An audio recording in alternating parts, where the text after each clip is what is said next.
you know, the truth is, the whole movie thing, it's very frustrating. That thing was put out there, and I think it wasn't put out there with great sincerity. I think it was being thrown out there as a trial balloon so that, and when it was being told, it was the same time our show was being canceled and the new show was being rebooted, Universe. And I think that what happened is that the producers had said, we're going for a much younger, sexier audience. Why would they say that? I think it's just insane. We have like the greatest fan base in the world, all over the world, and they have to insult the fan base. This is a bad idea, right?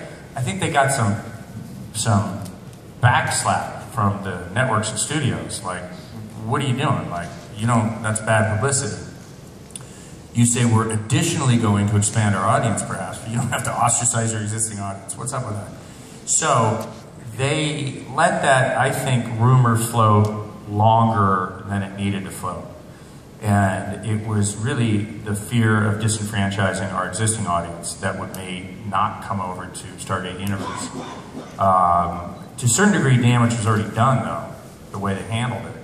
And the movie thing was just lingering out there, and the people responsible for those particular rumors had been removed from the company, so there's nobody to really respond to it. Then MGM went through bankruptcy. So what I had done is during that process, I had contacted a few investors, and we had made an informal arrangement to either buy or lease the franchise. And I led a small group of people, and we had the informal agreement. The guy who ran MGM said, I can't let you buy the franchise. That would require a level of approval that we can't even muster up these days because we're going kind of south here. But I can maybe make an informal agreement to lease this thing like on a 10-year lease with these various numbers. And we came up with all the numbers, and we basically said, okay, that'll work for us if that works for you. Then they went through the process of bankruptcy, and when they emerged, nobody was there that I had previously spoken to. So I had to re-engage this conversation with Spyglass, which manages the library for MGM. And I went in there and I said, you know, I have had fairly extensive talks with you guys before you went through bankruptcy, and this is what I'd like to do. I'd like to lease the franchise, and I plan to shoot 20 episodes, and we're going to shoot them in Europe. We're going to shoot them for this cost. We're going to pre-sell them all over the world. Then we'll come back to American networks. And it's one of those things that the audiences want now. It's one of those things that makes for a good business model.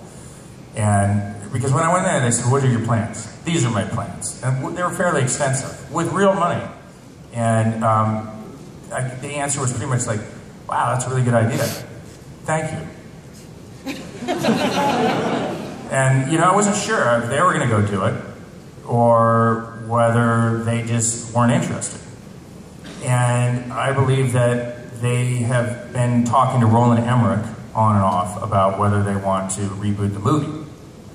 Now, it's really interesting how Hollywood works, because the truth is the TV series make far more money than the movie ever made. I think one season of my show alone probably made more money than the actual movie altogether. So why would you want to reboot the movie franchise necessarily and dismissing the whole TV series?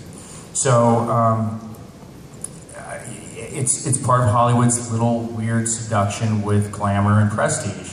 They want to go for that premium thing that seems cool versus the thing that actually works and the audience wants.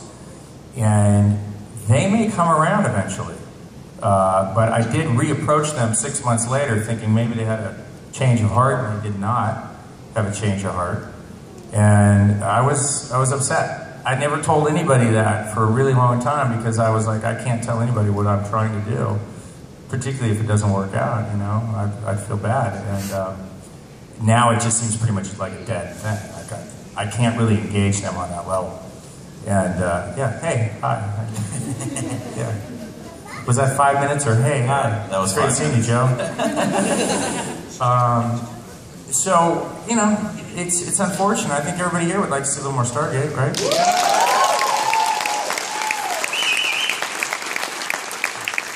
You can catch probably David Hewlett and I doing like the Fresno dinner theater. We'll have like a cardboard circle. Be on our walkers. We're like, damn it, McKay! Shut up. So we'll see what happens. You never know. I wish every actor was as lucky to have a sci-fi audience, though, because it's really cool that they'll follow you to different kind of things. Definitely. And so, well, maybe the powers that be that were the roadblocks have died. Maybe you can go back again and revisit it. Yeah, no, you never know. And then the other thing is, though, something just fell into my lap recently that is, my little group of investors were like, they're not little, like gnomes or dwarves. It's amazing how lucrative dwarves can be. They're really good with money. So my little group of investment banker dwarfs,